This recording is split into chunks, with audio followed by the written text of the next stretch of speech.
আসসালামু আলাইকুম, hello guys, আপনাদেরকে নিয়ে আসলাম তারাইল শাসাল কাসিমুল মাদ্রাসা, আমাদের কিশোরগঞ্জের ঐতিহ্যবাহী মাদ্রাসা তারাইল শাসাল কাসিমুল উলুম।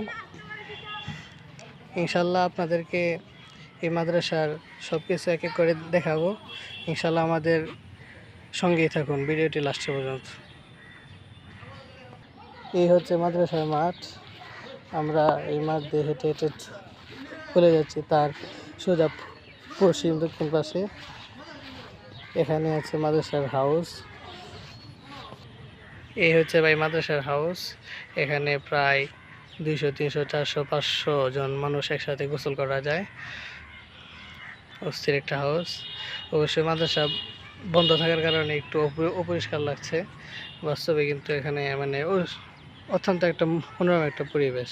এই দেখুন মাদ্রাসার মাঠ, এই যে মাদ্রাসার এখানে ঈদের জামাত অনুষ্ঠিত হয়, এবং ওই পাশে আছে মাদ্রাসার মসজিদ।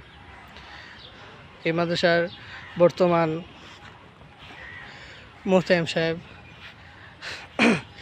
শাইখুল হাদিস আল্লামা ফয়জউদ্দিন সাহেব, উনি আমার ফুফা হন, এবং আগে ছিলেন এখানে আমার নানা আল্লামা ফয়জউদ্দিন সাহেব, রাহেলা ওনার বাড়ি।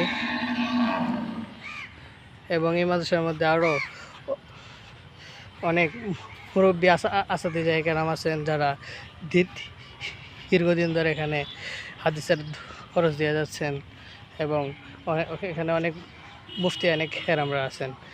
আপনার যারা তারাইলে আশেপাশে আছেন অবশ্যই এখানে একবার হলেও দেখে যাবেন তারাইল শাসাল কাসিমুল মাদ্রাসাকে। এবং আপনাদেরকে বিশেষ একটা অনুরোধ রইল, সত্যের পথে সত্যের সন্ধানে ফেসবুক চ্যানেলটিকে সাবস্ক্রাইব করে ইনশাল্লাহ পাশেই থাকবেন। ধন্যবাদ।